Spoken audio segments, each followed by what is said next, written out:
ষ্টুডিঅ'ত মোৰ সৈতে উপস্থিত আছে NF ৰেলৱেৰ মুখ্য জনসম্পৰ্কৰক্ষী বিষয়া শুভানন্দ চন্দ্ৰ ডাঙৰীয়া মই স্বাগতম জনাইছোঁ দিল্লীৰ পৰা লাইভত আছে আমাৰ সতীৰ্থ জ্যেষ্ঠ সাংবাদিক পাৰ্থজ্যোতি বৰা পাৰ্থ স্বাগতম জনাইছোঁ আৰু ডিব্ৰুগড়ৰ পৰা লাইভত থাকিব আমাৰ আন এগৰাকী সাংবাদিক তবাস বুঢ়াগোহাঁই মই প্ৰথমে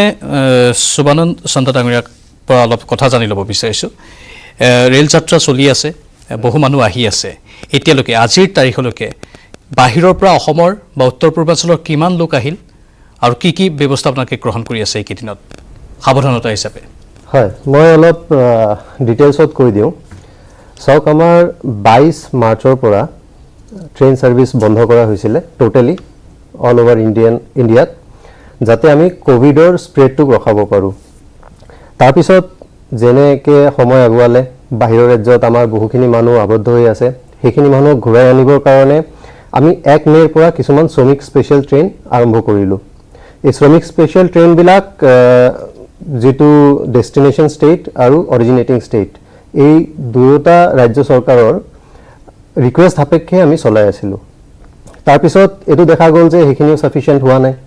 আটাইখিনি মানুহ আহিব পৰা নাই কাৰণ বহু মানুহ ঘূৰি আহিব বিচাৰিছে সেইকাৰণে আমি 12 মেৰ পৰা কিছুমান সাৰ্ভিস আৰু ষ্টাৰ্ট কৰিলোঁ 15টা সাৰ্ভিস যেটো নিউ দিল্লীৰ পৰা 15টা দেশৰ বিভিন্ন চহৰলৈ ষ্টাৰ্ট কৰা হৈছিল তাৰ ভিতৰত আমাৰ নৰ্থ ইষ্টৰ দুটা সাৰ্ভিস আছে এটা নিউ দিল্লীৰ পৰা ডিব্ৰুগড়লৈ হেতু ডেইলি সাৰ্ভিস আৰু এটা সাৰ্ভিস হল নিউ দিল্লীৰ পৰা আগৰতলালৈ হেতু উইকলি সাৰ্ভিস এতিয়া ডিফাৰেন্স শ্ৰমিক স্পেশাল আৰু এই স্পেশাল ট্ৰেইন বিলাকৰ মাজৰ ডিফাৰেন্স যেটো হল শ্ৰমিক স্পেশাল ট্ৰেইন বিলাকত অকল হেখিনি মানুহে জাৰ্নি কৰিব পাৰে যিখিনি মানুহক স্টেট গভৰ্নমেন্টে শৰ্ট লিষ্ট কৰে তেওঁলোকে অকল আহিব পাৰিব কিন্তু এই স্পেশাল ট্ৰেইন যেটো আমি 12 মেৰ পৰা ষ্টাৰ্ট কৰিলোঁ 15খন সেৱা অল ওভাৰ ইণ্ডিয়াত ষ্টাৰ্ট কৰা হৈছিল হেতু যিকোনো মানুহে IRCTCৰ অনলাইন ৱেবসাইটত গৈ পেলাই টিকেট কৰি জাৰ্নি কৰিব পাৰে এতিয়াও কৰি আছে তেওঁলোক এতিয়াও চলি আছে হেতু এনেকৈ চলি আছে এতিয়া লাহে লাহে যেনেকৈ দেখা গৈছে যে আমি ট্ৰেইন চলাই থকা সত্ত্বেও বহুত মানুহ আহিব পৰা নাই আবদ্ধ হৈ আছে তেওঁলোকৰ কাৰণে শ্ৰমিক স্পেশাল ট্ৰেইনৰ নাম্বাৰস বঢ়াই দিয়া হৈছে এতিয়া দিনে প্ৰায় 200খনকে শ্ৰমিক স্পেশাল ট্ৰেইন চলি আছে অল ওভাৰ ইণ্ডিয়াত আমাৰ অসমলৈও শ্ৰমিক স্পেশাল ট্ৰেইন আগতে যিমান চলি আছিল এতিয়া আৰু নাম্বাৰস বঢ়োৱা হ'ব ইন ফিউচাৰ এতিয়ালৈ 4খন আহিছে আমাৰ অসমলৈ আমাৰ নৰ্থ ইষ্টলৈ বাকি ষ্টেট কেইটা মিলাই পেলাই এতিয়ালৈকে 15খন ট্ৰেইন আহিছে তাৰোপৰি শ্ৰমিক স্পেশাল ট্ৰেইনত যিখিনি মানুহ আহিব নোৱাৰিব তেওঁলোকৰ কাৰণে আমি 1 জুনৰ পৰা আৰু 200টা সাৰ্ভিস ষ্টাৰ্ট কৰিম অল ওভাৰ ইণ্ডিয়াত মানে কালিলৈকে যেটো সিদ্ধান্ত আছিল যে ৰাজ্যৰ হস্তক্ষেপ থাকিব এতিয়াৰ পৰা প্ৰত্যেক ৰাজ্যৰ হস্তক্ষেপ আঁতৰি গৈছে ৰেলৱেৰ ওপৰত এতিয়া আপোনালোকে নিজাকৈ ৰেল চলাব পাৰে ইয়াত ৰাজ্য চৰকাৰৰ বাবে কোনো পৰামৰ্শৰ বাবে ৰব নালাগে ইয়াত মই কৈ দিব বিচাৰো কালি এটা অৰ্ডাৰ আহিছে MHৰ পৰা মিনিষ্ট্ৰি অফ হোম এফেয়াৰ্ছৰ পৰা আগৰ আৰু এতিয়াৰ মাজত ডিফাৰেন্স হল আগতে ট্ৰেইন চলাবলে যেটো অৰিজিনেটিং ষ্টেট আৰু যেটো ডেষ্টিনেশ্যন ষ্টেট দুয়োটা ষ্টেটৰ পাৰমিশন লাগিছিল দুয়োটা ষ্টেটে এগ্ৰি কৰিলেহে আমি ট্ৰেইনখন চলাব পাৰিছিলো এতিয়া যোৱাকালিৰ অৰ্ডাৰত এটো ক্লিয়াৰ কৰা হৈছে যে ডেষ্টিনেশ্যন ষ্টেটৰ এপ্ৰুভেলৰ দৰকাৰ নাই অৰিজিনেটিং ষ্টেটে যদি এটো ডিসাইড কৰে যে এখিনি মানুহক আমি ধৰক কৰ্ণাটকৰ পৰা তেওঁলোকে যদি ডিসাইড কৰে এখিনি মানুহক আমি অসমলৈ পঠিয়াম এতিয়া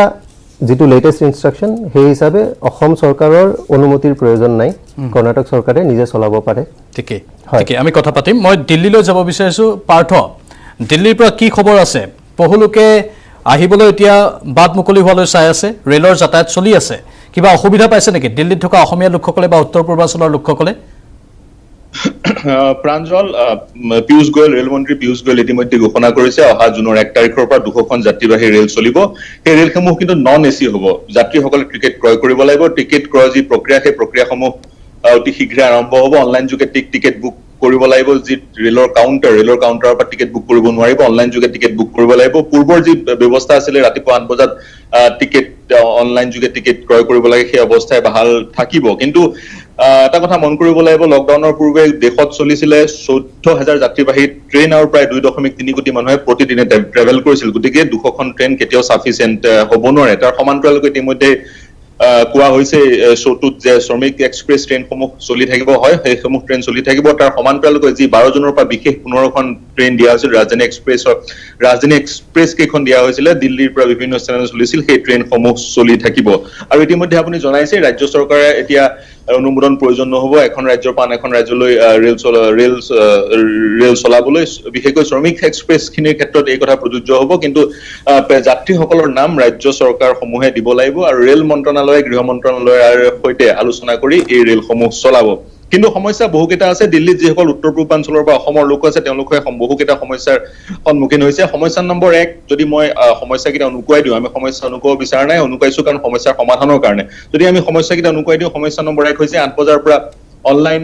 অনলাইন যোগে টিকেট ক্ৰয় কৰিব পাৰি কিন্তু 8 বাজি 1 মিনিটত টিকেট শেষ হৈ যায় অৰ্থাৎ এই অনলাইন যোগে টিকেট ক্ৰয় কৰা প্ৰক্ৰিয়াত এজেন্ট সোমাইছে দুষ্ট চক্ৰ সোমাইছে কাৰণ 1 মিনিটৰ ভিতৰত টিকেট শেষ হৈ যায় 15খন যিকেইখন বিশেষ ট্ৰেইন চলিছিল সেই ট্ৰেইনৰ ক্ষেত্ৰত এই কথাসমূহ এই কথাটো দেখা পোৱা গৈছিলে যিসকল যাত্ৰীৰ হাতত এণ্ড্ৰইড মোবাইল নাই বেছিক মোবাইল আছে তেওঁলোকে আৰোগ্য এপ কেনেদৰে ডাউনলোড কৰিব ই এক সমস্যা খাদ্যৰ যোগান কেনেদৰে ধৰা হ'ব ই এক সমস্যা সামাজিক দূৰত্ব ৰেলত কেনেদৰে মেইনটেইন কৰিব ই এক সমস্যা এই বিষয়ে সবিশেষ অৱগত কৰিব লাগিব যাত্ৰীসকলক এটা দবাত 72টা সিট থাকে 72টা সিটে বুক কৰা সিটৰ বিপৰীতে টিকেট যোগান ধৰা হ'ব বা টিকেট ক্ৰয় কৰিব পাৰিব নে নোৱাৰে যাত্ৰীয়ে সেই কথা নিশ্চিত কৰিব লাগিব আৰু এটা ডাঙৰ সমস্যা হৈছে যিসমূহ ৰেল উদাহৰণস্বৰূপে দিল্লীৰ পৰা যদি এখন ৰেল চলে অসমলৈ গুৱাহাটীলৈ সেই ৰেলখন পাৰ হৈ যায় উত্তৰ প্ৰদেশ বিহাৰ পশ্চিম বংগ আৰু তাৰ পিছত অসম সোমায়গে সেই ৰেলখনত উত্তৰ প্ৰদেশৰ যাত্ৰীও থাকে বা বিহাৰৰ যাত্ৰীও থাকে যদি সেই ৰেলখনত অসমৰ যাত্ৰীসকলক অগ্ৰাধিকাৰ দিয়া হয় তেতিয়া অসমৰ যাত্ৰীসকলৰ সুবিধা হ'ব আৰু যদি তেনে কৰা নহয় সেই ৰেলখন ভৰি যাব উত্তৰ প্ৰদেশ আৰু বিহাৰ বা পশ্চিম বংগৰ যাত্ৰীয়ে যাৰ ফলস্বৰূপে অসমৰ যাত্ৰীসকল অসমলৈ যাবলৈ যি সুবিধা তেওঁলোকক দিয়া হৈছিল সেই সুবিধা তেওঁলোকে গ্ৰহণ নকৰিবও পাৰে আৰু এটা সমস্যা আমি দেখিলো আপুনি আৰু এটা সমস্যা মন কৰিবলগীয়া সমস্যা এটা আমি দিল্লীস্থ বহু আবদ্ধ হৈ থকা বহু ছাত্ৰ ছাত্ৰী বা দিল্লী অসমৰ লোকৰ সৈতে কথা বতৰা পাতিছিলো আৰু তেতিয়া আৰু এটা সমস্যাৰ কথা গম পালো বহু লোক আবদ্ধ হৈছে দিল্লীৰ সমীপৰ নয়ডা গুৰগাঁও ইত্যাদি যিবোৰ স্থান অন্য ৰাজ্যৰ উদাহৰণস্বৰূপে নয়ডা উত্তৰ প্ৰদেশত পৰে বা গুৰগাঁও হাৰিয়ানাত পৰে তেওঁলোক অসমলৈ আহিবলৈ হলে দিল্লীৰ যিটো ৰেল ষ্টেচন সেই ৰেল ষ্টেচনটোৰ পৰা আহিব লাগিব কিন্তু যিহেতু এতিয়া উত্তৰ প্ৰদেশ আৰু দিল্লীৰ সীমান্ত সিল হৈ আছে তেওঁলোক আহিব কেনেকৈ প্ৰশাসনে কৈছিলে কৰ্তৃপক্ষই কৈছিলে সীমান্তত তেওঁলোকে যদিহে ৰেলৰ টিকেটটো দেখুৱাই দিয়ে সেই টিকেটটোৱে পাছ হিচাপে কাম কৰিব কিন্তু সেই টিকেটটো দেখুৱাৰ পিছত দিল্লী আৰক্ষীয়ে ব্যক্তিজনক সোমাবলৈ দিয়ে কিন্তু ব্যক্তিজন যিজন গাড়ীত আহে সেই গাড়ীখনক প্ৰৱেশ কৰিবলৈ নিদিয়ে গতিকে এনে ধৰণৰ কিছুমান ব্যৱহাৰিক সমস্যা আছে ৰেল চলাচলৰ লগত গুৰুত্বপূৰ্ণ কথা কৈছে পাৰ্থ ব্যৱহাৰিক সমস্যা অত্যন্ত গুৰুত্বপূৰ্ণ সমস্যা মই সুভানন্দ চন্দাৰ ডাঙৰীয়াৰ জৰিয়তে এইখিনি উত্তৰ জানিবলৈ চেষ্টা কৰিম কিমান দূৰ তেওঁলোকে ইয়াৰ সমাধান সূত্ৰ উলিয়াব পাৰে আপোনালোকৰ ওপৰতে সকলো দায়িত্ব এতিয়া ন্যস্ত থাকিব মই লগতে দৰ্শকসকলৰ বাবে কৈ থওঁ যে আমি ফোন লাইন আপোনালোকৰ বাবে মুকলি কৰি দিছোঁ আপোনালোকে যদি NF ৰেলৱেলৈ কিবা পোনপটীয়াকৈ প্ৰশ্ন সুধিব বিচাৰে আপোনালোকৰ যদি সন্তান আত্মীয় বাহিৰত আছে ৰেলেৰে তেওঁলোকক কেনেকৈ অনা হ'ব সেই সন্দৰ্ভত যদি কিবা প্ৰশ্ন আপোনালোকৰ আছে তেনেহ'লে মুখ্য জনসম্পৰ্কৰক্ষী বিষয়াগৰাকীৰ জৰিয়তে সেই প্ৰশ্নৰ উত্তৰ আপোনালোকে লাভ কৰিব পাৰিব মই টমাছৰ সৈতে সংযোগ স্থাপন কৰিছোঁ ডিব্ৰুগড়লৈ যাব বিচাৰিছোঁ টমাছ ডিব্ৰুগড়ৰ জনতাই কি ক'ব বিচাৰে ৰেলৰ যাত্ৰা আৰম্ভ হ'ব পোনপটীয়াকৈ ডিব্ৰুগড়লৈকে আৰু এতিয়া ডিব্ৰুগড়ত এনে হয়তো বহু লোক আছে যিসকলৰ আত্মীয় বাহিৰত আবদ্ধ হৈ আছে আপুনি তেনেধৰণৰ কি তথ্য পাইছে এতিয়ালৈকে নিশ্চয় চাওক প্ৰাঞ্জল এনেকুৱা বহু লোক আছে যাৰ আত্মীয় বাহিৰত আবদ্ধ হৈ আছে আৰু তেওঁলোকে আহিবলৈ বিচাৰি আছে কিন্তু এইখিনিতে যিহেতু বিষয়াগৰাকী আছে মই কেইটামান কথা তেওঁক আঙুলিয়াই দিব বিচাৰিছোঁ প্ৰথমখন যেতিয়া বিশেষ ৰেল চলিছিল 14 মে'ৰ দিনাখন সেই ৰেলখনত যাত্ৰী যিমানৰ সংখ্যা কোৱা হৈছিল ৰেলৰ ফালৰ পৰা যিমান তথ্য দিয়া হৈছিল কিন্তু তাত দেখা পোৱা গৈছিলে সিমান যাত্ৰী ডিব্ৰুগড়ত আহি পোৱা নাছিল ডিব্ৰুগড়ত আহি ইয়াত নামিছিল 240জন যাত্ৰী অৰ্থাৎ সেই ট্ৰেইনখনত 100 বা 150 যাত্ৰী হিচাপতকৈ কম হোৱা পৰিলক্ষিত হৈছিলে এই ক্ষেত্ৰত আমি এটা কথা গম পাইছিলোঁ যে ডিব্ৰুগড় বুলি কিছু মানে অনলাইন টিকেট বুক কৰে কিন্তু বেলেগ ষ্টেচন নামি যায়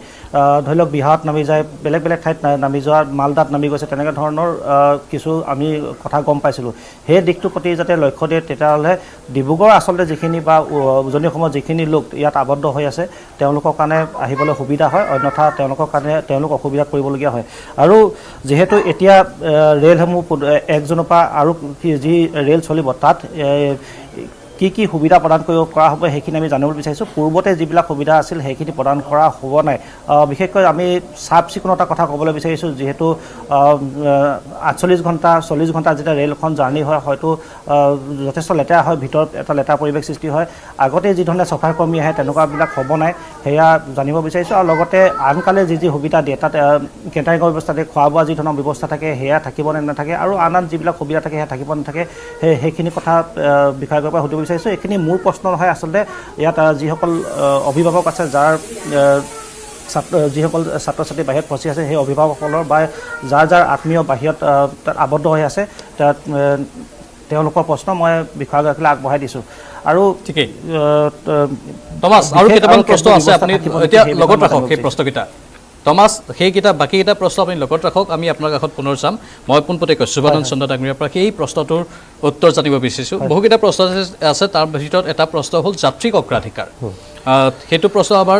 দিল্লীৰ সাংবাদিক পাৰ্থই সুধিছে, ডিব্ৰুগড়ৰ সাংবাদিক টমাছেও সুধিছে যে উত্তৰ প্ৰদেশৰো বহু যাত্ৰী আহিব পাৰে একেখন ৰেলতে, বিহাৰৰ যাত্ৰীও আহিব পাৰে, অসমৰ যাত্ৰীক অগ্ৰাধিকাৰ দিয়া বিষয়টোত কেনেধৰণৰ পদক্ষেপ হ'ব আপোনালোকৰ? কিবা তাত প্লেনিং আছে নেকি, পৰিকল্পনা লৈছে নেকি?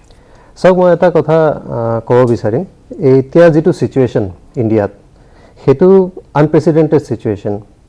এইটো মানে নৰ্মেল চিটুৱেশ্যন নহয়। এতিয়া 1 মে'লৈকেতো পুৱাই বন্ধ আছিলে ট্ৰেইন, এতিয়া লাহে লাহে আৰম্ভ কৰা হৈছে। ট্ৰেইন আৰম্ভ কৰাত আমি এইটো খেয়াল ৰাখিব লাগিব যাতে ক'ভিডৰ স্প্ৰেডো এনেকৈ নহয়, যাতে মানে আনকণ্ট্ৰল স্প্ৰেড যাতে নহয়, সেইটো আমি খেয়াল ৰাখিব লাগিব। যিটো অগ্ৰাধিকাৰ দিয়াৰ কথা ক'লে তো আমাৰ দুয়োজন বন্ধুৱে, চাওক, ট্ৰেইনখন যেতিয়া দিল্লীৰ পৰা চলি পেলাই ডিব্ৰুগড়লৈ আহে, মাজত ভালেকেইটা ষ্টপেজ আছে। এতিয়া আমাৰ যিটো ডাটা আছে, আমি যিটো তথ্য পাইছোঁ, এনেকুৱা নহয় যে অকল দিল্লীতে মানুহ আবদ্ধ হৈ আছে, হয়তো কানপুৰতো অসমৰ মানুহ আবদ্ধ হৈ আছে, পাটনাতো হৈ আছে, NJPতো হৈ আছে, কাটিহাৰতো হৈ আছে। তেওঁলোকো যাতে আহিব পাৰে সেইকাৰণে এই ষ্টপেজবিলাক দিয়া হৈছে মাজত। নহ'লে আমি শ্ৰমিক স্পেচিয়েল ট্ৰেইন যিবিলাক চলাই আছোঁ সেইটো এণ্ড টু এণ্ড চলাইছোঁ, মাজত কোনো ষ্টপেজ দিয়া নাই। কিন্তু এই স্পেচিয়েল ট্ৰেইনবিলাকৰ ষ্টপেজ এই কাৰণেই দিয়া হৈছে যাতে মাজত যিখিনি মানুহ আবদ্ধ হৈ আছে তেওঁলোকো যাতে আহিব পাৰে। আমাৰ NJPৰ পৰা বহুত মানুহ আহিছে ডিব্ৰুগড়লৈ, অসমলৈ, কাটিহাৰৰ পৰা বহুত মানুহ আহিছে, পাটনাৰ পৰা আহিছে। বহুত মানুহ মোকো ফোন কৰে, পাটনাত কিবা ট্ৰিটমেণ্ট কৰাবলৈ গৈছিলে, তাত গৈ ৰখি গ'ল, আহিব পৰা নাই। গতিকে যিখিনি যাত্ৰী আমাৰ মাজৰ ষ্টেচনবিলাকত ৰখি আছে তেওঁলোকেও যাতে আহিব পাৰে সেইকাৰণে ষ্টপেজবিলাক দিয়া হৈছে। এতিয়া এনেকুৱা হয় যে দিল্লীৰ পৰা কোনো মানুহ উঠিলে তেওঁ পাটনালৈকে টিকেট কৰিলে, সেই ছিটটো পাটনাত খালী হৈ যায়। কিন্তু সেইটোৰ এটা লাভ হয় যে পাটনাত যিজন মানুহ আবদ্ধ হৈ আছিলে গুৱাহাটীৰ বা ডিব্ৰুগড়ৰ, তেওঁ সেই ছিটটোত ট্ৰেভেল কৰি গুৱাহাটী বা ডিব্ৰুগড়লৈ আহিব পাৰে। কিন্তু তাৰ ফলত অসমৰ যিসকল যাত্ৰী তেওঁলোকো সমস্যাত পৰা নাই নে? বহুলোকে হয়তো সঠিক সময়ত, এতিয়া যেনেকৈ পাৰ্থই ক'লে যে 8 বজাৰ পৰা আপোনালোকে অনলাইন টিকেটৰ সেই হেৰিটো মুকলি কৰি দিয়ে, কিন্তু 8 বাজি 1 মিনিটৰ লগে লগে গোটেই টিকেট শেষ হৈ যায়। নহয়, 8 বাজি 1 মিনিটত নহয়, মানে মই এইটো কিন্তু এগ্ৰী কৰোঁ যে 20-25 মিনিটতকৈ বেছি নাথাকে, 20-25 মিনিটৰ ভিতৰত শেষ হৈ যায় টিকেট। কাৰণ ৰাছ বহুত, এতিয়া ইমান লাখ লাখ মানুহ তাত আবদ্ধ হৈ আছে। ট্ৰেইন এখনত 1000 মানুহ আহিব পাৰে, এতিয়া 5 লাখ মানুহে টিকেট কৰাৰ কাৰণে চেষ্টা কৰি আছে, 1000 মানুহে টিকেটটো পাব। গতিকে সোনকালে শেষ হৈ যায় 10-15 মিনিটৰ ভিতৰত। মই সকলোকে এইটোৱে আগ্ৰহ কৰিম, এইটোৱে এপিল কৰিম আপোনালোকৰ মাজেৰে যে অলপ ধৈৰ্য ধৰক। এতিয়া চিটুৱেশ্যনটো নৰ্মেল নহয়, আমি লাহে লাহে ট্ৰেইন সেৱাবিলাক আৰম্ভ কৰিছোঁ। যেনেকৈ 1 জুনৰ পৰা আৰু 200খন ছাৰ্ভিচ ষ্টাৰ্ট কৰা হ'ব, গতিকে সকলোৱে সুবিধা পাব আহিবলৈ, কিন্তু অলপ ধৈৰ্য ধৰিব লাগিব। কিন্তু ৰাছ বেছি হ'ব, আপুনি কৈছে 1 জুনৰ পৰা 200খনৰ কথা, আৰু সেই সংখ্যাটো আমি ইতিমধ্যে কৈছোঁ প্ৰায় 2.3 কোটি। যদি আমি চাওঁ এনেই সাধাৰণতে ৰেলত অহা যোৱা কৰা লোকৰ সংখ্যা 14,000খন ৰেল চলা সময়তে 2.3 কোটি লোক, আৰু এতিয়া 200খন ৰেল বা খুব বেছি 400খন ৰেল হ'বগৈ। সমস্যা হ'ব, লাহে লাহে বাঢ়িব ট্ৰেইনৰ সংখ্যা। আৰু লগতে আমি এইটোও বিচাৰোঁ যাতে মানুহে নৰ্মেল টাইমত যেনেকৈ মানুহে ট্ৰেভেল কৰে, নহয় আপোনাৰ কিবা কাম আছে দিল্লীত, বিজনেছ কাম আছে বা কিবা আছে, তাৰ কাৰণে আপুনি দিল্লী গ'ল আকৌ ঘূৰি আহিলে, আমি এইখিনি সময়ত চবকে এপিল কৰিম যাতে অত্যাৱশ্যক নহ'লে আপোনালোকে জাৰ্ণি যাতে নকৰে। জাৰ্ণি আমি কৰি আছোঁ, আমি ট্ৰেইনত বা ষ্টেচনত বা ৰাস্তাত চব প্ৰিকশ্যনছ লৈ আছোঁ, কিন্তু তথাপি train journey is a risky thing. ক'ভিডৰ পৰিপ্ৰেক্ষিতত যদি আপুনি চায় ট্ৰেইন জাৰ্ণি ৰিস্কটো আছে। গতিকে আমি চবকে এপিল কৰিম যাতে আপোনালোকে অত্যন্ত প্ৰয়োজনীয় নহ'লে যাত্ৰা নকৰে সাধাৰণতে মানুহে যিমান যাত্ৰা কৰে 2.3 crores পেছেঞ্জাৰ পাৰ ডে ৰেলৱেত জাৰ্নি কৰে এতিয়া হিমান মানুহ যাতে জাৰ্নি নকৰে অকল অত্যাৱশ্যকীয় কাম থকা মানুহখিনিহে যাত্ৰা কৰে সেইটো আমি এপিল কৰিম এতিয়া বহুতো এণ্ড্ৰইড মোবাইল নাই হয় এণ্ড্ৰইড মোবাইল নাই যাৰ বাবে তেওঁলোকে অনলাইন টিকেট বুকিং কৰিব পৰা নাই সেইসকলৰ বাবে আপোনালোকে কি ব্যৱস্থা লৈছে চাওক দুটা বস্তু এটা হ'ল যিখিনি আমাৰ মাইগ্ৰেটৰী লেবাৰ আছে লেবাৰ ক্লাছ আছে যিসকলৰ পইচাৰ অসুবিধা বা আপোনাৰ এণ্ড্ৰইড মোবাইল নাই বা টেকন'লজি ইমান হেৰি লাভ উঠাব নোৱাৰে তেওঁলোকৰ কাৰণে শ্ৰমিক স্পেচিয়েল ট্ৰেইনটো চলাই থকাই হৈছে পেছেঞ্জাৰ মানে মাইগ্ৰেটৰী লেবাৰ হওক বা ষ্টুডেণ্ট হওক তেওঁলোকৰ কাৰণে চলাই থকা হৈছে এইটো আমি বন্ধ কৰা নাই সেইটো লগতে আমি স্পেচিয়েল ট্ৰেইনবোৰ এইকাৰণে ষ্টাৰ্ট কৰি আছোঁ কাৰণ ষ্টেট গভৰ্ণমেণ্টে চাওক অগ্ৰাধিকাৰ সদায় দিয়ে মাইগ্ৰেটৰী লেবাৰ ষ্টুডেণ্ট এওঁলোকক ঘূৰি আহিবলৈ বা তাৰ পৰা পঠিয়াবলৈ যিখিনি মানুহ বিজনেছমেন আছে বা চাকৰিয়াল আছে যিসকল কিবা কামত তালৈ গৈছিলে গৈ তাত আবদ্ধ হৈ পৰিছিলে তেওঁলোকো যাতে ঘূৰি আহিব পাৰে তাৰ কাৰণে আমি এই স্পেচিয়েল ট্ৰেইনবোৰ চলাই আছোঁ গতিকে মাইগ্ৰেটৰী লেবাৰৰ কাৰণে শ্ৰমিক স্পেচিয়েল ট্ৰেইন যিটো চলোৱা হৈছে সেইটোতো চলিয়ে থাকিব তেওঁলোকে এণ্ড্ৰইড মোবাইল ইউজ কৰিব নোৱাৰিলেও টিকেট কৰি যদি আহিব নোৱাৰেও ইয়াততো আপোনাৰ ধৰক ৰাজধানী ছাৰ্ভিচ এতিয়া যিটো চলি আছে দিল্লীৰ পৰা ডিব্ৰুগড়লৈ তাত আপোনাৰ টিকেটৰ শ্ৰমিকসকলে যদি আমি ভালদৰে চাওঁ সেই শ্ৰমিকসকলৰ ভীষণ সমস্যা হৈছে ৰেলৱে ষ্টেচনে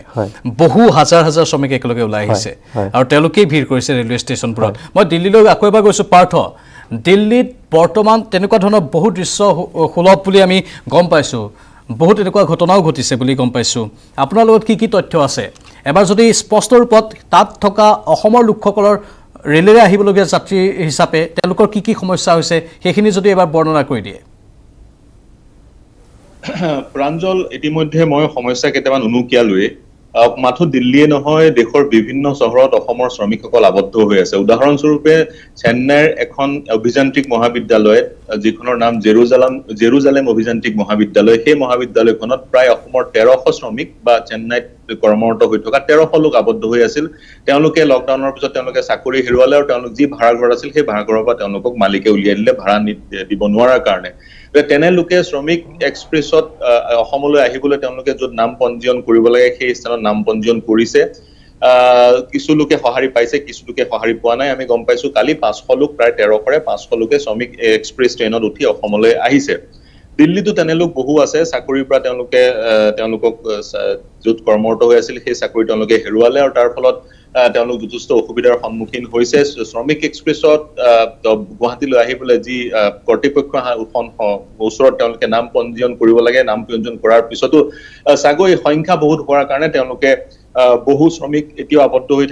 হৈ থাকিবলগীয়া হৈছে বা শ্ৰমিক এক্সপ্ৰেছত তেওঁলোক উঠিব পৰা নাই মই অনুকিয়াব বিচাৰিছো যি 200খন ৰেল অহা 1 জুনৰ পৰা চলিব সেই 200খন ৰেল কিন্তু non AC air conditioning rail নহয় ৰাজধানীৰ নিচিনা এলিট ট্ৰেইন নহয় গতিকে স্বাভাৱিকতে সেই ৰেলসমূহত যাত্ৰা কৰিব ইকনমিকেলি উইকাৰ সেকশনৰ লোকসকলে যিসকলৰ হাতত এণ্ড্ৰইড মোবাইল নাথাকিব পাৰে যিসকলে যদি নয়ডা বা দিল্লীৰ সমীপৰ নয়ডা বা গুৰগাঁও যদি আবদ্ধ হৈ আছে তেওঁলোকে এখন টেক্সি ভাড়া কৰি ৰেল ষ্টেচনলৈকে আহিব নোৱাৰিব পাৰে বা যিসকল লোকে যিটো ফেয়াৰ হ'ব যিটো ৰেলৰ টিকেটৰ দাম হ'ব সেই দামটো বহন কৰিব নোৱাৰিব পাৰে গতিকে তেনে ক্ষেত্ৰত ৰেল বিভাগে কি ব্যৱস্থা গ্ৰহণ কৰিব সেই কথা যদি সন্মানীয় বিষয়াগৰাকী আমাক জনায় আমি সেই অনুপাতে আমি সেই শ্ৰমিকসকলক জনাবলৈ সক্ষম হ'ম বা সেই লোকসকলক জনাবলৈ সক্ষম হ'ম কাৰণ অহৰহ তেওঁলোকে আমালৈ ফোন কৰি থাকে গতিকে আমি তেওঁলোকক সহায় কৰিব পাৰিলে আমাৰ ভাল লাগিব গতিকে তেনে ক্ষেত্ৰত 200খন ট্ৰেইনৰ ক্ষেত্ৰত কি ব্যৱস্থা ল'ব ৰেল বিভাগে সেই কথা জানিব বিচাৰিম ঠিকই মই পোনপটীয়াকৈ সুভানন চন্দ্ৰ ডাঙৰীয়াৰ বিষয়ে কৈছোঁ হয় চাওক এওঁ যেনেকৈ ক'লে আমি দুটা ছাৰ্ভিচ এইকাৰণে চলাই আছোঁ এটা শ্ৰমিক স্পেচিয়েল আৰু এটা স্পেচিয়েল ট্ৰেইন ছাৰ্ভিচ যাতে আমি দুধৰণৰ মানুহক টাৰ্গেট কৰিব পাৰোঁ এটা যিসমূহ আপোনালোকে 200খন ৰেল চলাব নন এচি চলাম হয় তাত ইকনমিকেলি যিসকল অলপ দুৰ্বল তেওঁলোকে হয়তো যাত্ৰা কৰিব পাৰে হয় মই আপোনাক কৈ কাৰণ 25 তাৰিখৰ পৰা আমি যদি চাওঁ 25 তাৰিখৰ পৰা উৰাজাহাজৰ উৰণৰ বাবেও ইতিমধ্যে অৰ্ডাৰ পাছ হৈছে আজি সেয়েহে যিসকল অলপ ইকনমিকেলি ষ্ট্ৰং তেওঁলোকে হয়তো উৰাজাহাজতে যাত্ৰা কৰিব হয় নহয় জানো আপুনি প্ৰশ্নটো বুজি পাইছে নে প্ৰশ্নটো বুজি পাইছোঁ মই আপোনাক কৈ দিওঁ দুই ধৰণৰ ছাৰ্ভিচ আমি যিটো চলাই আছোঁ ঠিক আছে এটা হ'ল শ্ৰমিক স্পেচিয়েল আমি প্ৰথমে ষ্টাৰ্ট কৰিছিলোঁ কেইটামান শ্ৰমিক স্পেচিয়েল ট্ৰেইন দি আজিৰ দিনত 200খনকৈ শ্ৰমিক স্পেচিয়েল পাৰ ডে চলি আছে এইটো আৰু বঢ়োৱা হ'ব 300খনকৈ শ্ৰমিক স্পেচিয়েল পাৰ ডে চলোৱাৰ আমাৰ এটা টাৰ্গেট আছে সোনকালে এইটো কৰা হ'ব তাৰ লগতে চাওক শ্ৰমিক স্পেচিয়েল ট্ৰেইন আমি বন্ধ নকৰোঁ যিখিনি আমাৰ মাইগ্ৰেটৰী লেবাৰ আছে ইকনমিকেলি উইক যিখিনি মানুহ আছে তেওঁলোক যাতে আহিব পাৰে কোনো যাতে তেওঁলোকৰ কোনো ধৰণৰ টিকেট ল'বলগীয়া নহয় কোনো অসুবিধা নহয় তাৰ কাৰণে শ্ৰমিক স্পেচিয়েল ট্ৰেইন আমি চলায়ে থাকিম তাৰ লগতে কাৰণ শ্ৰমিক স্পেচিয়েল ট্ৰেইনত যি চৰকাৰে ষ্টেট গভৰ্ণমেণ্টে যিকেইজনক শ্বৰ্টলিষ্ট কৰে তেওঁ যেনেকৈ ক'লে এতিয়া চেন্নাইৰ পৰা 1300 জনৰ ভিতৰত 500 জন আহিছে আৰু শ্ৰমিক স্পেচিয়েল ট্ৰেইন চেন্নাইৰ পৰা আহি আছে গুৱাহাটীলৈ হয়তো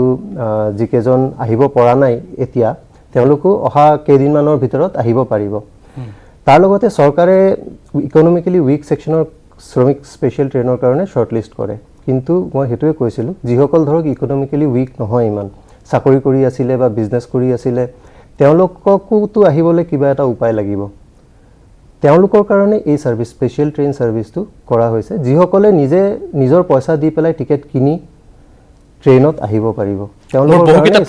বহুকেইটা প্ৰশ্ন আছে সেই প্ৰশ্নকেইটা মই উত্তৰ আপোনাৰ পৰা বিচাৰিম কিন্তু তাৰ পূৰ্বে লৈ লৈছো সমু বাণিজ্যিক বিৰতি দৰ্শকসকলক কৈ থওঁ আপোনালোকেও ফোন কৰিব পাৰে আপোনালোকৰ বাবে আমি ফোন লাইন মুকলি কৰি দিছোঁ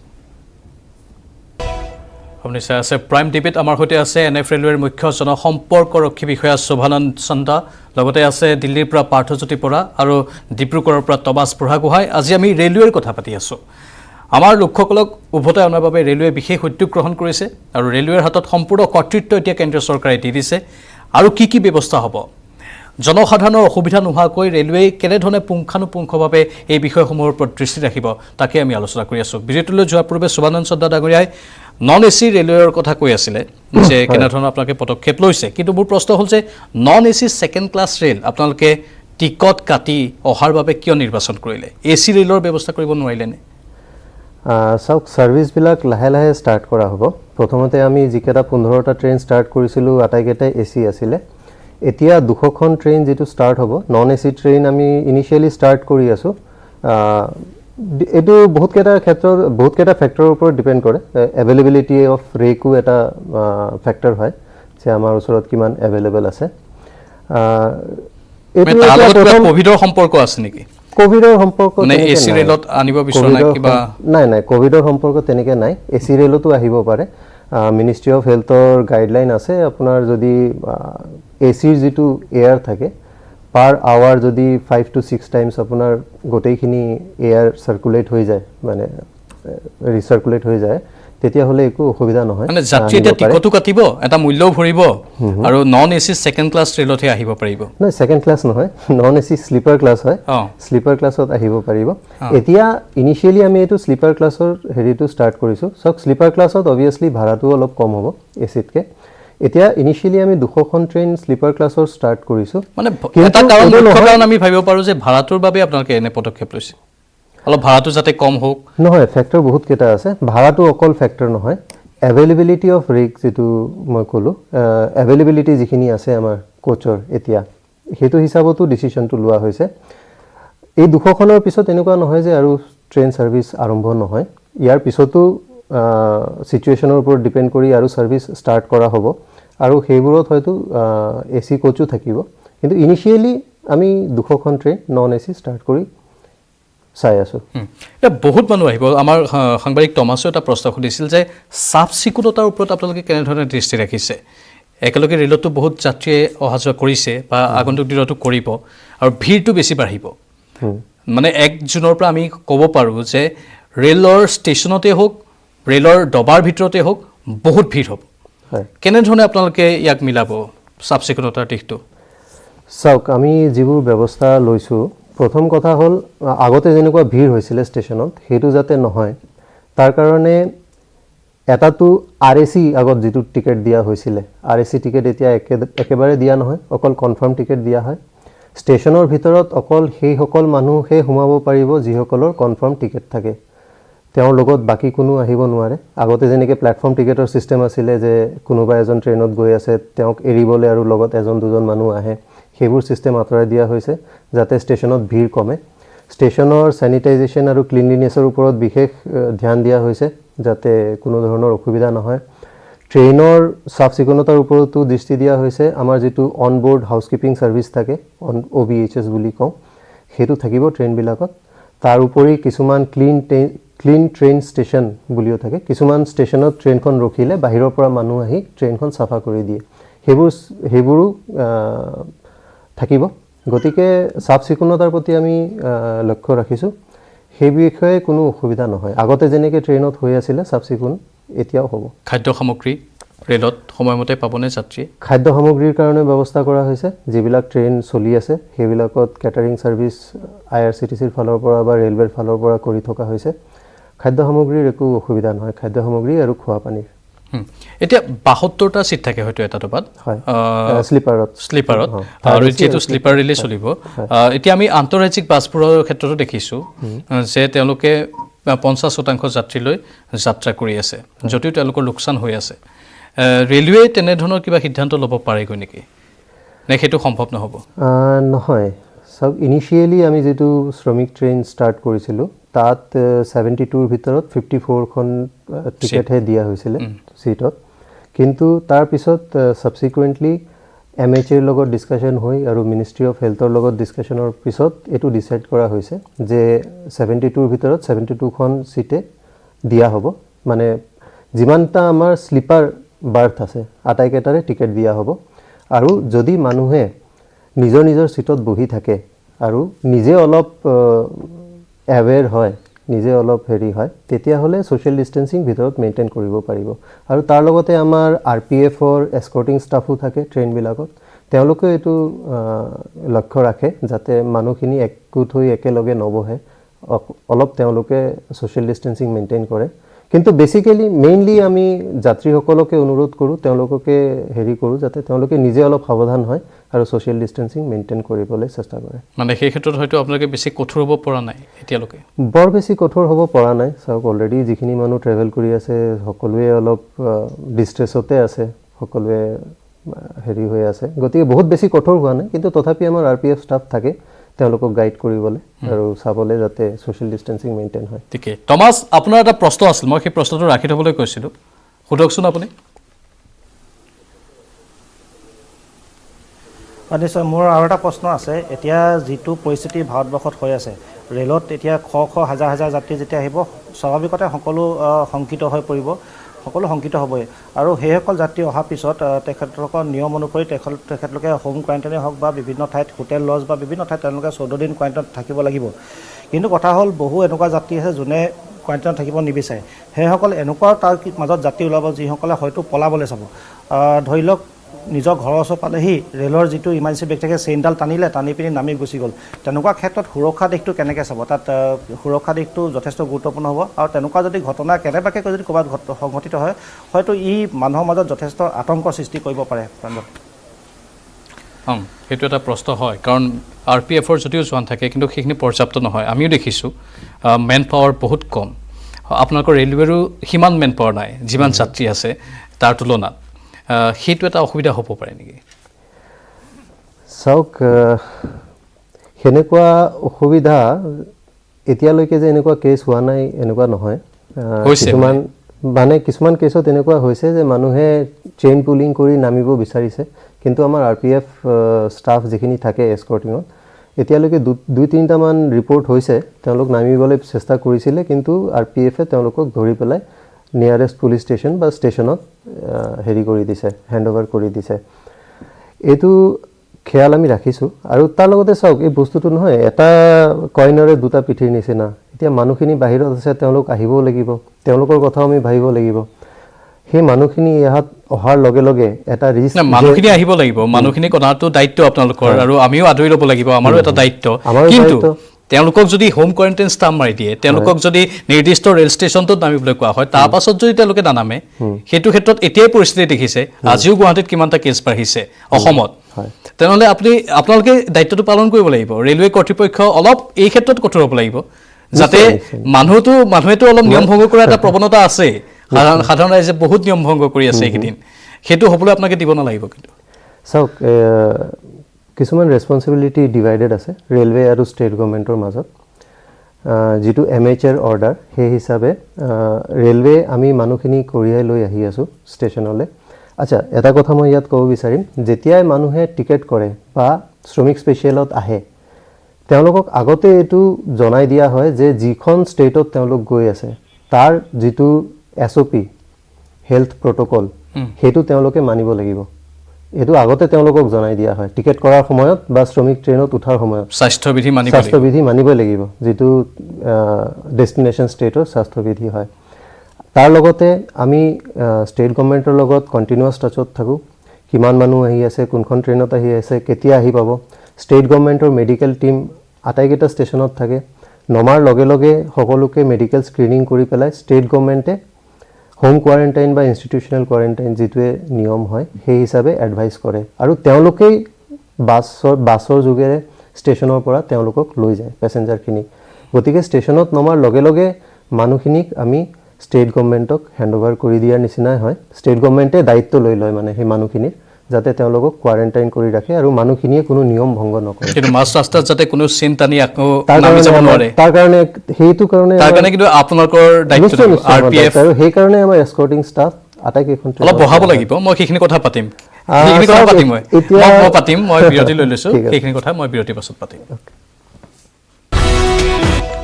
বিৰতিৰ পাছত পুনৰ স্বাগতম আপুনি চাই আছে প্ৰাইম ডিবেট মই পুনৰবাৰ সুবানন্দ চন্দ্ৰ ডাঙৰীয়া কাষলৈ কৈছোঁ আমাৰ দিল্লীৰ সাংবাদিক পাৰ্থজ্যোতি এটা প্ৰশ্ন সুধিছিল যে দিল্লীৰ আশে-পাশে থকা যিবোৰ অঞ্চল যিবোৰ বেলেগ ষ্টেটত পৰে নয়ডা গুৰগাঁও এইবোৰ সেই ষ্টেটৰ পৰা যদি অসমলৈ আহিব বিচাৰে ৰেল যোগে তেনেহ'লে তেওঁলোকে দিল্লীৰ পৰা আহিব লাগিব কিন্তু এতিয়া সীমান্ত চিল হৈ আছে আৰু কোৱা হৈছিল যে ৰেলৱে টিকট দেখুৱালেও সীমান্ত চিল থকা স্থানত বা আৰক্ষীৰ তালাচী চকীত এই টিকটটো দেখুৱালে তেওঁলোকক আহিবলৈ অনুমতি দিয়া হ'ব কিন্তু বাস্তৱতে দিয়া হোৱা নাই সব MHৰ অৰ্ডাৰত ক্লিয়াৰলি লিখা আছে যে আপোনাৰ লগত যদি কনফাৰ্ম টিকেট থাকে টিকেট থাকে তেতিয়া হলে প্যাসেঞ্জাৰজন আৰু লগতে তেওঁ যদি কোনো গাড়ীত আহে গাড়ীৰ চালকজন দুজনে আহিব পাৰিব হেতু ক্লিয়াৰলি MHৰ অৰ্ডাৰত লিখা আছে যদি পাৰ্টিকুলাৰলি কোনো কেছত এটো ফলো কৰা নাই মই ক'ব নোৱাৰো পাৰ্থ মই সেইটো কথা পাৰ্থকে খুলি লৈছো পাৰ্থ পাৰ্টিকুলাৰলি কোন কেটা কেছ এনে ধৰণৰ পাইছে আপুনি প্ৰাঞ্জল বিশেষকৈ নয়ডাত যিসকল আবদ্ধ হৈ আছিল লোক যিসকলে ৰেলত অসমলৈ আহিব বিচাৰিছিল যাৰ কাৰণে তেওঁলোকে টিকেট বুক কৰিছিল তেওঁলোকে নয়ডা আৰু দিল্লীৰ যি সীমান্ত সেই সীমান্ত পাৰ হৈ অহাত কিছু অসুবিধাৰ সৃষ্টি তেওঁলোকে অসুবিধাৰ সন্মুখীন হৈছিল বিশেষকৈ তেওঁলোকে টিকেটটো দেখুৱাৰ পিছত যিসকল তাতে নিৰাপত্তা ৰক্ষী মুতায়ম হৈ আছিল তেওঁলোকে যাত্ৰীজনক পাৰ হৈ আহিবলৈ দিলে কিন্তু তেওঁলোকে যিখন গাড়ীত আহিছিল সেই গাড়ীখনক দিল্লীত সোমাবলৈ অনুমতি প্ৰদান নকৰিলে তেনেকুৱা বিশেষ সমস্যা সন্মুখীন হোৱা ব্যক্তি আমাক টেলিফোন যোগে এই সমস্যাৰ কথা জনাইছে আৰু তাৰ সমান্তৰালকৈ এজন দুজন ব্যক্তি নহয় এই সমস্যাৰ সন্মুখীন বহু ব্যক্তি হৈছে কাৰণ আমি সংবাদ মাধ্যমত দেখা পাইছো সমীপৰ যিবোৰ অঞ্চল বিশেষকৈ গুৰগাঁও নয়ডা গাজিয়াবাদ ফৰিদাবাদ দত বসবাস কৰি থকা লোকসকলে যদি ৰেলৰ যোগেদি বিভিন্ন স্থানলৈ যাব বিচাৰিছে যদি ৰেলৰ চলাচল আৰম্ভ হোৱাৰ সময় আবেলি সন্ধিয়া তেওঁলোকে ৰাতিপুৱাই সেই স্থানৰ পৰা খুচকাৰি ৰেল ষ্টেচনলৈ অহাৰ বিভিন্ন ছবি আমাৰ সন্মুখত আহি পৰিছে গতিকে তেনে ক্ষেত্ৰত যিখন গৃহ মন্ত্ৰালয়ৰ যিখন নিৰ্দেশ সেই নিৰ্দেশখন সংশ্লিষ্ট ৰাজ্য চৰকাৰসমূহে পালন কৰাটো এই সময়ত যথেষ্ট প্ৰয়োজনীয় ৰেল বিভাগৰ সাগৈ এই দিশত কৰণীয় কি বিশেষ নাই যি নিৰ্দেশ গৃহ মন্ত্ৰালয়ে দিছে সেই নিৰ্দেশ যাতে সংশ্লিষ্ট ৰাজ্য চৰকাৰসমূহৰ অধীনৰ পুলিচ বিভাগসমূহে পালন কৰে সেয়া সকলোৰে এই মুহূৰ্তত কাম্য এই বিষয়টোৰ কাৰণে কিন্তু যে ৰেলত যাত্ৰী কৰিব বিচৰা লোকসকল যথেষ্ট সমস্যাৰ সন্মুখীন হৈছে এই লগতে মই আৰু এটা প্ৰশ্ন সন্মানীয় বিষয়গৰাকীক সুধিব বিচাৰিম যি 1 জুনৰ পৰা যি ৰেল আৰম্ভ হ'ব দুখন ৰেল আৰম্ভ হ'ব সেই ৰেলৰ টিকেটৰ মূল্য কিমান হ'ব যি ফেয়াৰ সেই ফেয়াৰ ডাইনামিক হ'ব নে ষ্টেটিক ফেয়াৰ হ'ব আৰু সমান্তৰালকৈ যিসকল লোকে সেই টিকেট কাটিব বিচাৰিছে ইতিমধ্যে আপুনি জনাইছে অনলাইন যোগে সেই টিকেট কাটিব লাগিব গতিকে এই মুহূৰ্তত মই সুধিব বিচাৰিম সেই টিকেটৰ মূল্য কিমান হ'ব মূল্যটো সাৰ্ভিস এতিয়ালৈকে দুখন সাৰ্ভিস কৰ পৰা কলৈ চলিব আৰু মূল্য কি হ'ব এবিলাক এতিয়ালৈকে নটিফাই কৰা হোৱা নাই তথাপি মই নিজৰ ফালৰ পৰা যেটো ক'ব পাৰো যে মূল্যটো যিকোনো সাধাৰণ মানে সুপাৰ ফাষ্ট স্লিপাৰ ট্ৰেইনৰ স্লিপাৰ ক্লাছৰ যেটো মূল্য হয় হেনেকুৱাই হ'ব আৰু মানে এজন যিকোনো লোকে বহন কৰিব পৰা মূল্য হ'ব হয় স্লিপাৰ ক্লাছৰ যেটো মূল্য হয় হেনেকুৱা কম্পাৰেবল মূল্য হ'ব আৰু আপোনাৰ ডাইনামিক নহয় ষ্টেটিক ফেয়াৰ হ'ব আৰু কনফাৰ্ম টিকেটহে দিয়া হ'ব এই বিষয়ে নটিফিকেশ্যন সোনকালে কৰা হ'ব কেইদিনমানৰ ভিতৰত আৰু IRCTCৰ ৱেবছাইটতো আপলোড কৰা হ'ব আৰু কেইদিনমানৰ ভিতৰতে এইবোৰ ট্ৰেইনৰ কাৰণেও টিকেট কৰিব পৰা হ'ব ঠিক আছে মই ৱেবছাইটসমূহ আপোনাৰ পৰা এবাৰ জানি ল'ম গোটেইকেইটা ৱেবছাইট অলপ সময়ৰ পাছত কিন্তু আমালৈ দৰ্শকে ফোন কৰিছে আমি ফোন কেইটাত লৈ লৈছোঁ দুগৰাকী কলাৰ আছে প্ৰথমগৰাকী কলাৰ ফোন কলটো প্ৰথমে লৈছোঁ নমস্কাৰ আপুনি কোনে কৈছে ক'ৰ পৰা কৈছে হেল্ল' হেল্ল' স্যাৰ হয় নমস্কাৰ কওকচোন এই আমি অলপ আগত ফোন কৰছো লাইনত থাকিবা কৈছিল আমি ষ্টুডিঅ'ত আছোঁ ষ্টুডিঅ'ৰ পৰাই কৈ আছোঁ আপুনি সুধিব পাৰে আপোনাৰ প্ৰশ্ন হেল্ল' হেল্ল' স্যাৰ হয় আমি শুনি আছোঁ আপুনি হেল্ল' প্ৰশ্নটো স্যাৰ সোধক নমস্কাৰ আমি দীপক সূত্ৰধৰ গৈ আছো বঙাইগাঁৱৰ পৰা হয় কওক আপুনি হ্যাঁ স্যাৰ হ্যাঁ হেল্ল' স্যাৰ প্ৰশ্নটো সোধক আপুনি আমি শুনি আছোঁ স্যাৰ আমি বঙাইগাঁৱৰ পৰা কৈ আছো দীপক সূত্ৰধৰ সূত্ৰধৰ ডাঙৰীয়া আমি শুনিছোঁ আপুনি প্ৰশ্নটো সোধক চমুকে আমাৰ ফেমিলি ডিচেম্বৰ মাহত মুম্বাইত গৈছিল হয় আমাৰ ফেমিলি ডিচেম্বৰ মাহত মুম্বাই গৈছিল মানে মোৰ ল'ৰা কৰ্কট ৰোগী আচ্ছা তো কথা হ'ল যে মোৰ ৱাইফো আছে তাতে সৰু ছোৱালীও আছে এতিয়া যিখিনি আমাৰ ট্ৰেইন দি আছে সব দিল্লীৰ পৰা দি আছে স্যাৰ মোৰ ল'ৰা মুম্বাইৰ পৰা এতিয়া লোকমান তিলক বা STC শিৱাজী ছত্ৰপতি ৰেল ষ্টেচন বা মুম্বাই চেণ্ট্ৰেল মানে কোনোবাৰ পৰা যদি গাড়ীটো এৰে তেনেহ'লে মোৰ ল'ৰাটো আহিব পাৰে কাৰণ মোৰ ল'ৰাৰ এটা ভৰি ইম্পৰ্টেশ্যন কৰা হৈছে বুজিছোঁ মানে মুম্বাইত আছে মুম্বাইৰ পৰা আহিব বিচাৰিছে কি কৰিব পাৰি এতিয়া হয় আমি বুজিছোঁ উত্তৰটো শুনি লওক আপুনি চাওক এতিয়া দুটাই উপায় আছে শ্ৰমিক স্পেচিয়েল ট্ৰেইন মুম্বাইৰ পৰা চলি আছে এখন আগৰতলালৈকো আহি আছে LTTৰ পৰা আশা কৰিছোঁ যে অসমলৈও আহিব সোনকালে আৰু তাৰ লগতে 1 জুনৰ পৰা যিবিলাক ছাৰ্ভিচ ষ্টাৰ্ট হ'ব জেনেৰেল ট্ৰেইনৰ সেইবিলাকো আশা কৰোঁ মুম্বাইৰ পৰা থাকিব গুৱাহাটীলৈ এতিয়ালৈ ৰুট ডিক্লেয়াৰ কৰা হোৱা নাই তেওঁলোকে কেনেকৈ যোগাযোগ কৰিব লিংকটোৱে পোৱা নাই বোলে নহয় চাওক যদি শ্ৰমিক স্পেচিয়েলত আহিব লাগে তেতিয়াহ'লেতো অসম গভৰ্ণমেণ্টৰ যিটো ৰেজিষ্ট্ৰেশ্যনৰ অনলাইন ৰেজিষ্ট্ৰেশ্যনৰ ছাইট আছে তাত গৈ পেলাই ৰেজিষ্ট্ৰেশ্যন কৰিব পাৰে বা মহাৰাষ্ট্ৰ গভৰ্ণমেণ্টৰ যিটো ৰেজিষ্ট্ৰেশ্যনৰ ছাইট আছে তাত গৈ পেলাই ৰেজিষ্ট্ৰেশ্যন কৰিব পাৰে বা হেল্পলাইন নম্বৰত তেওঁলোকে ফোন কৰিব পাৰে শ্ৰমিক স্পেচিয়েলৰ কাৰণে আৰু 1 জুনৰ পৰা যদি মুম্বাইৰ পৰা গুৱাহাটীলৈ ছাৰ্ভিচ ষ্টাৰ্ট হয় তেতিয়াহ'লে কেইদিনমানৰ ভিতৰতে IRCTCৰ ৱেবছাইটত নটিফাই কৰা হ'ব তেওঁলোকে গম পাই যাব আটাইকেইটা লিংক আপোনাৰ পৰা মই ল'ম যদি সম্ভৱ হয় যিকেইটা হেল্পলাইন নম্বৰ আছে বা ৱেবছাইট আছে চাওক আটাইকেইটা ৰেজিষ্ট্ৰেশ্যনৰ কাৰণে লিংক আৰু helpline number ministry of health and family ৱেলফেয়াৰৰ ছাইটতো এভেইলেবল আছে তাৰ পৰা তেওঁলোকে যিকোনো মানুহে পাব পাৰিব বা যিকোনো মানুহে যদি গুগলত ছাৰ্চ কৰে সেই গুগলত ছাৰ্চ কৰিলে আটাইবিলাক লিংক আৰু হেল্পলাইন নম্বৰ গুগলত এভেইলেবল হৈ আছে সুন্দৰ কথা মই আন এগৰাকী কলাৰ আছে তেওঁৰ ফোন কলটো লৈ লৈছোঁ তেওঁৰ প্ৰশ্নৰ উত্তৰটো আমি পাছত দিম বিৰতিলৈ যাম কিন্তু তেওঁৰ প্ৰশ্নটো লৈ লৈছোঁ নমস্কাৰ কোনে কৈছে আপুনি হেল্ল' হেল্ল' সংযোগ বিচ্ছিন্ন হৈছে হেল্ল' হেল্ল' হয় শুনিছোঁ মই মহাৰাষ্ট্ৰৰ পালঘৰৰ পৰা কৈছোঁ কওকচোন আৰু মোৰ তাত পালঘৰ এডমিনিষ্ট্ৰেশ্যনৰ মানে মেছেজো আহিছে কিন্তু যোৱাৰ ব্যৱস্থাটো কেনেকৈ কৰা হ'ব এডমিনিষ্ট্ৰেশ্যনৰ কি পাইছোঁ বুলি কৈছে আপুনি মেছেজ এটা আহিছে মোৰ তাত আপোনাক মানে লৈ যোৱা হ'ব বুলি মেছেজ আহিছে আপোনাৰ মহাৰাষ্ট্ৰ চৰকাৰৰ পৰা আহিছে হয় হয় মহাৰাষ্ট্ৰ চৰকাৰৰ পৰা আহিছে শ্ৰমিক স্পেচিয়েলৰ কাৰণে যিসকল মানুহক শ্বৰ্ট লিষ্ট কৰা হৈছে ষ্টেট গভৰ্ণমেণ্টবিলাকে নিজেই তেওঁলোকক ষ্টেচনলৈ লৈ যোৱাৰ ব্যৱস্থা কৰিছে আপুনি মহাৰাষ্ট্ৰ গভৰ্ণমেণ্টৰ যিটো হেল্পলাইন নম্বৰ আছে তাত কথা পাতক তাত কওক যে আপোনাক শ্বৰ্ট লিষ্ট কৰা হৈছে ট্ৰেইনখনৰ কাৰণে হয় হয় তেওঁলোকে আপোনাক ষ্টেচনলৈ লৈ যোৱাৰ ব্যৱস্থা কৰিব মানে নিৰ্দিষ্ট চৰকাৰখনে সকলো ব্যৱস্থা গ্ৰহণ কৰি দিব ষ্টেট গভৰ্ণমেণ্টে সকলো ব্যৱস্থা কৰিব ঠিক আছে আমি আলোচনা কৰি থাকিম এইখিনিতে সময় হৈছে বাণিজ্যিক বিৰতিৰ পুনৰ স্বাগতম এগৰাকী কলাৰ আছে আমাৰ সৈতে ফোন লাইনত তেওঁৰ ফোনটো আমি লৈ লৈছোঁ নমস্কাৰ কোনে কৈছে আপুনি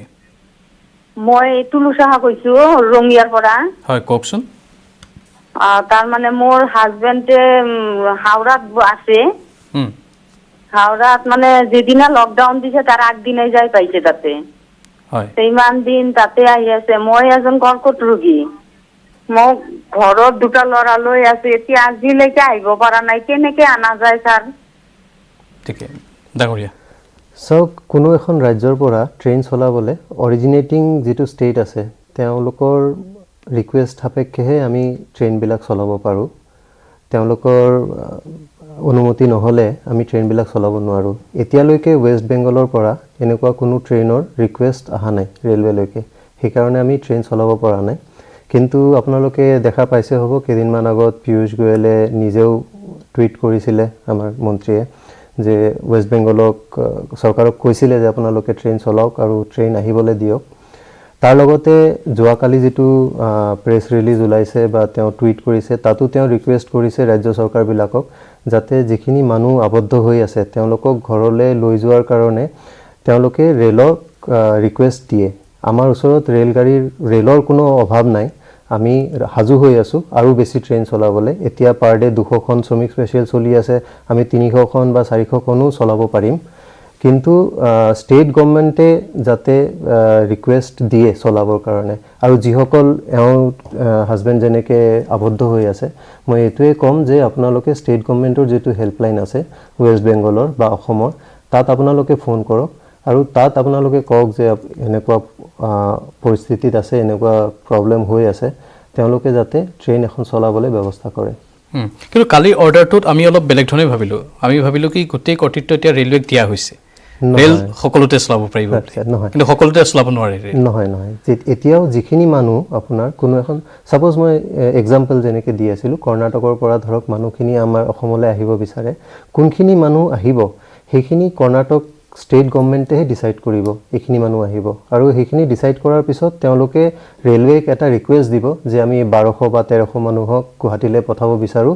সেই ৰিকুৱেষ্টখন পালেহে আমি ট্ৰেইনখন দিব পাৰিম এতিয়া যোৱাকালি যেটো চেঞ্জ হ'ল হেতু এখিনিয়ে হ'ল যে ডেষ্টিনেশ্যন ষ্টেট যেটো হেতুৰো আগতে অনুমতি লাগিছিলে এতিয়া হেতু নালাগে মানে কৰ্ণাটকৰ যে কোনোবা এজন অসমলৈ আহিব বিচাৰিছে অসমৰ পৰা অনুমতি লাগিছিল আগতে লাগিছিল এতিয়া নালাগে এতিয়া কৰ্ণাটকৰ ষ্টেট গভৰ্ণমেণ্টে নিজে চলাব পাৰিব কিন্তু অৰিজিনেটিং যিখন ষ্টেট আছে সেইখন ষ্টেটৰ পাৰমিশন লাগিব সেইখন ষ্টেটৰ অনুৰোধ মৰ্মেহে আমি ট্ৰেইন চলাব পাৰিব মানে এতিয়াও সম্পূৰ্ণৰূপে আপোনালোকক কৰ্তৃত্ব দিয়া নাই কাৰণ MHA গাইডলাইন যেটো হ'ল ৰেলৱেক এৰি দিব নোৱাৰে বা ৰেলৱে কৰিব নোৱাৰে এক জুনৰ পৰা হ'ব নেকি হেতু এক জুনৰ পৰা যিবোৰ স্পেশাল ট্ৰেইন হ'ব তাত কাৰো অনুমতি নালাগে মানে এক জুনৰ পৰা যিবোৰ আপোনালোকে টিকট কাটি যিবোৰ যাত্ৰী অহাযোৱা কৰিব পাৰিব তাত আপোনালোকে সকলো ৰাজ্যতে চলাব পাৰিব সেইবোৰ সবতে চলাব পাৰিব মানে তাত আৰু কোনো ষ্টেটৰ পাৰমিশন নালাগে তাত ষ্টেটৰ পাৰমিশন নালাগে হেতু অলৰেডি MHA ৰ পৰা পাৰমিশন লৈ পেলাই ডিসাইড কৰা হ'ব যে কোনখন ষ্টেটৰ পৰা কোনখন ষ্টেটলৈ চলিব মানে হেতু এক জুনৰ পৰা বেছি সুবিধা হ'ব এক জুনৰ পৰা বেছি সুবিধা যাত্ৰীৰ বাবে ঠিক আছে মই আন এগৰাকী কলাৰৰ ফোন আছে লৈ লৈছো চমুকৈ আপোনাৰ প্ৰশ্নটো কৰিব আপোনাৰ পৰিচয়টো দি লওক প্ৰথমে নমস্কাৰ